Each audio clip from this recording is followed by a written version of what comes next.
This is Express Radio. Ar-lein ar Uniwaves. Ac ar Express Byw. Dyma Express Radio. Hey everyone, welcome to Be the Change on Air. My name is Lily Mott, and I'm so excited to introduce my guests who are here with me in the Express radio station. Today I'm joined by Noah and Micaela, who are sabbatical officers at Cardiff University Students Union. We're going to be talking about how this year went in your roles, and for Micaela, her plans for next year, which will be really, really cool. So I want to dive in by just having you both give a quick introduction as to who you are, the work that you've done this year, maybe a little bit about what inspired you to get started with all of this, and then we'll go a little bit deeper from there. But whenever you guys are ready, let's dive in. Whoever wants to go first. Sure. Hi. I'm Micaela. I'm the Vice President Postgraduate Students at Students Union. So I'm coming towards the end of my first year of the role, and wow, it's gone fast. Yeah, that's good.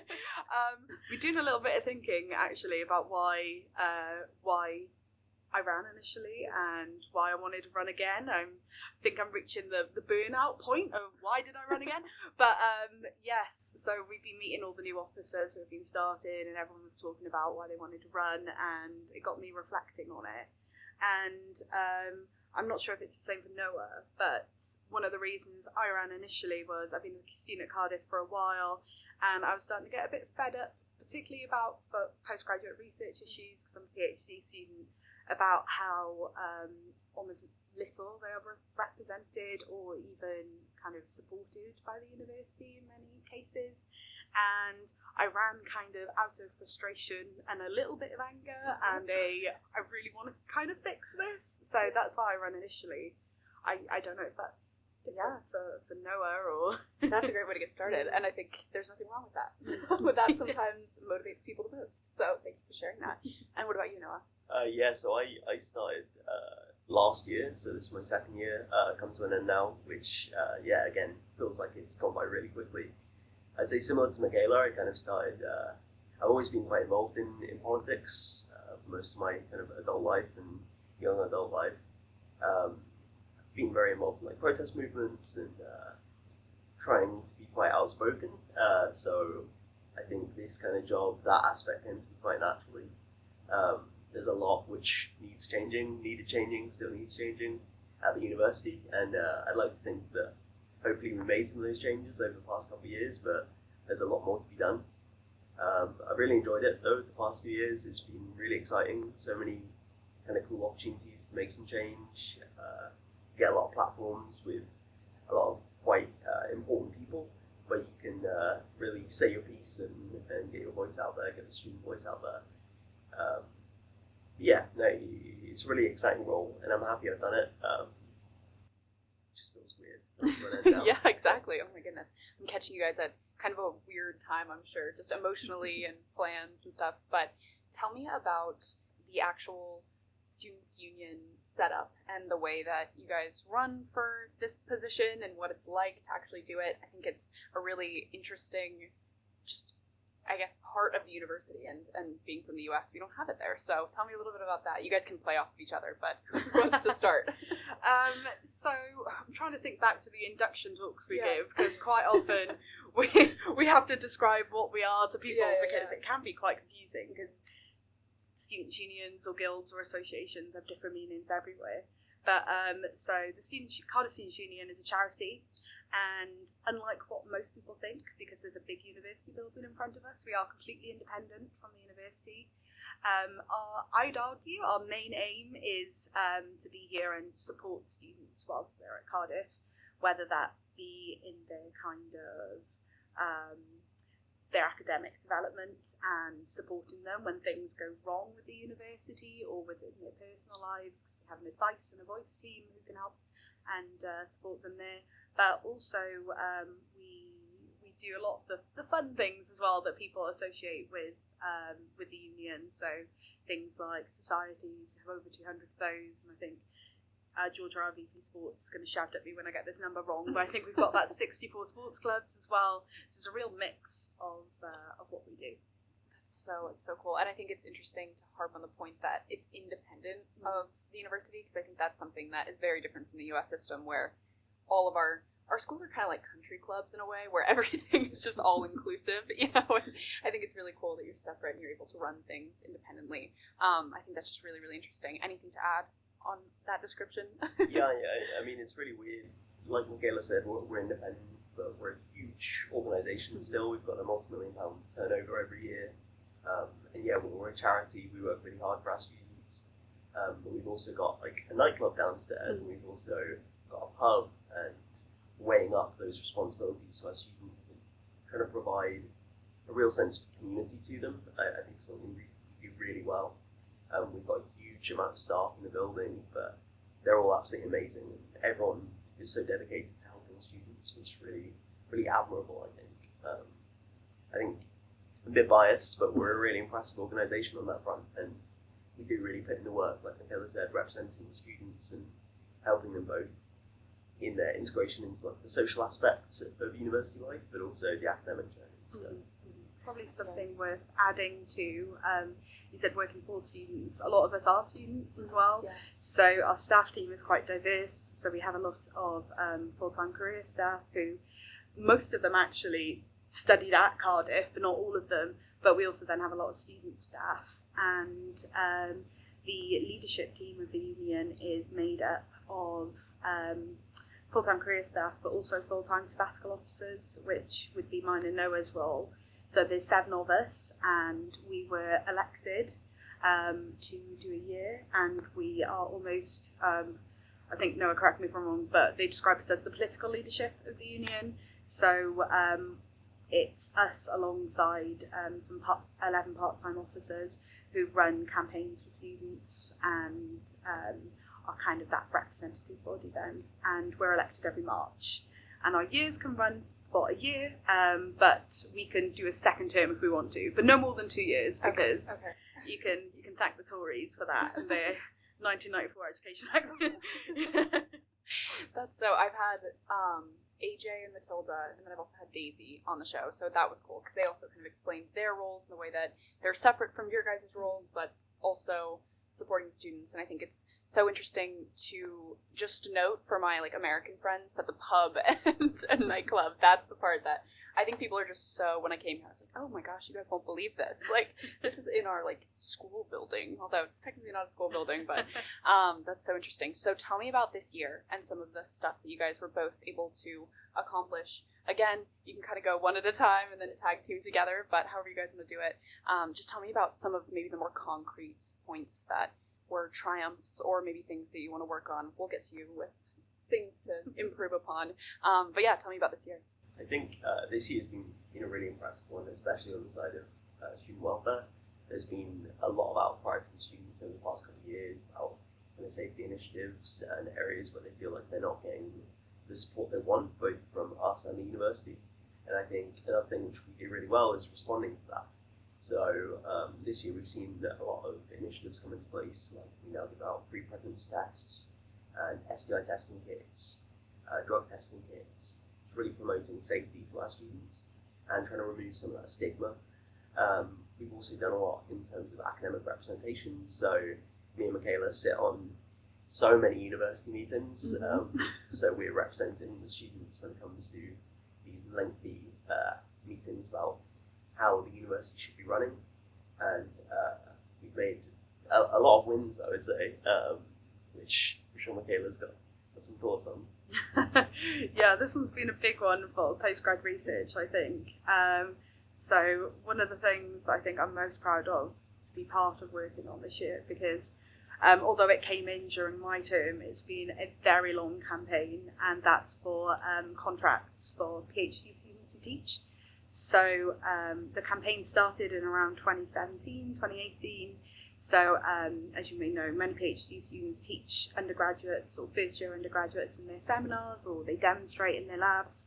But before August of 2023, those PhD students didn't have a contract. So they didn't have any of the employment rights that were associated with that. So they weren't eligible for sick pay, maternity.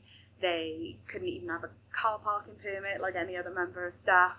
And they weren't eligible to, many of the other same benefits as other university staff. So myself, along with other VP postgrads before me, have been working really hard to try and get these contracts, and we finally did it. It came I think the final dot was put on the paperwork, and Angie, who's currently our president but was VP postgrad, and that was back last year, and then in August of 2023 they finally came into force. So that's something I'm really proud of. But then I've also been working on the implementation of those. So we found that a lot of schools didn't actually want to implement the contracts because they were kind of a bit stuck in their ways of how things were before. And it's a little bit more expensive for them because they actually have to pay PGRs to do their training and things now. So a big thing I've been working on this year is making sure that schools actually implement them. And there's been a couple of cases where they haven't, and that's been interesting. Yeah.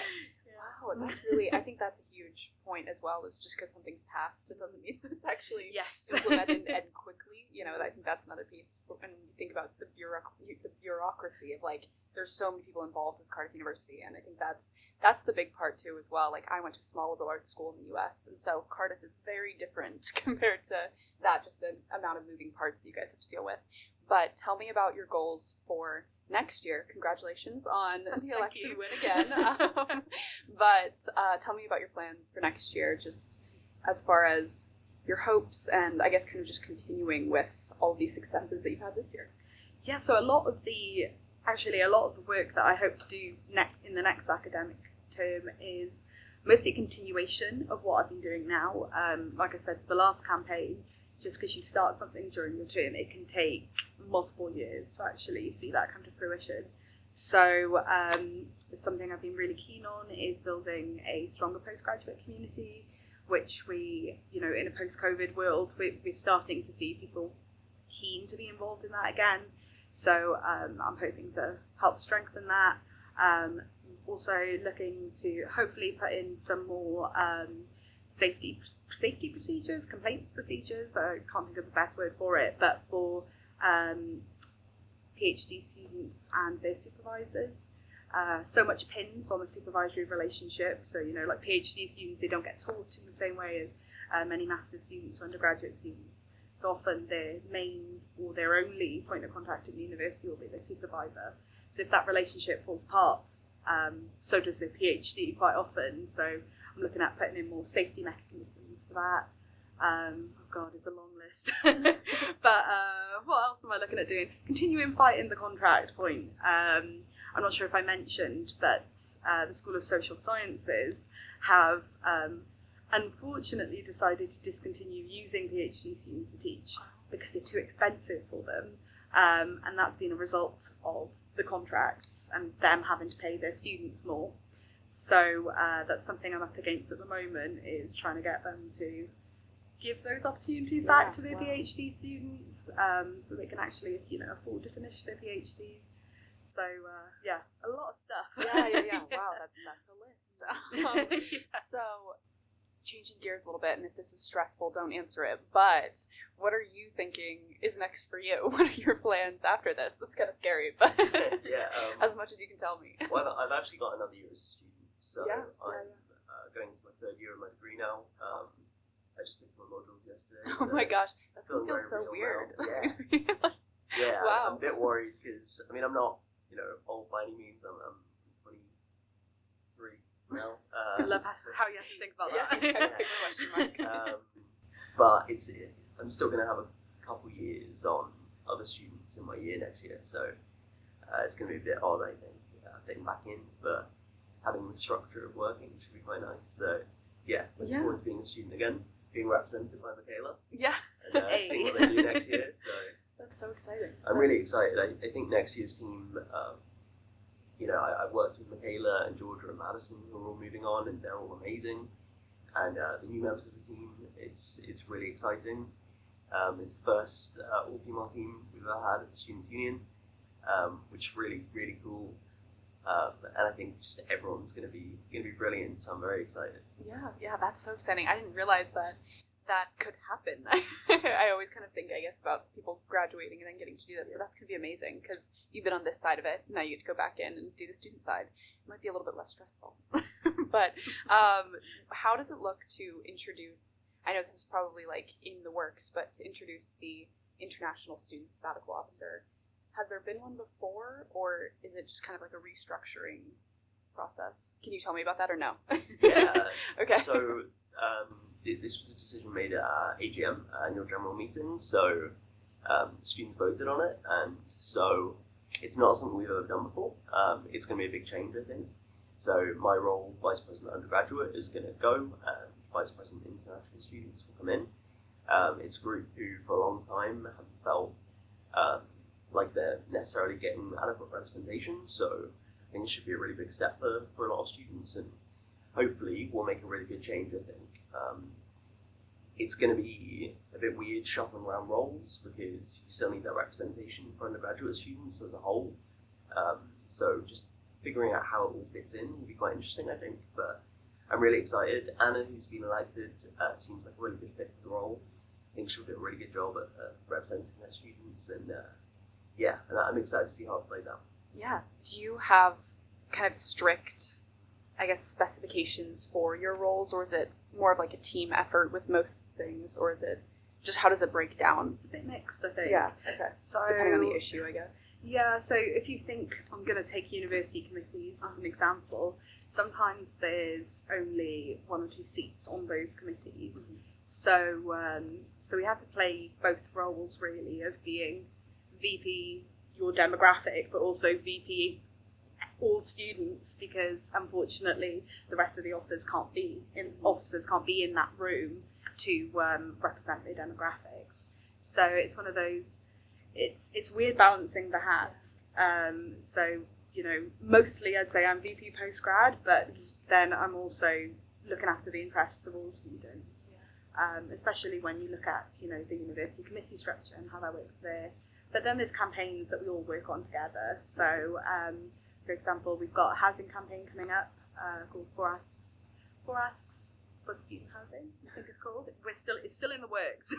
I've been promising people this for months. It will come out.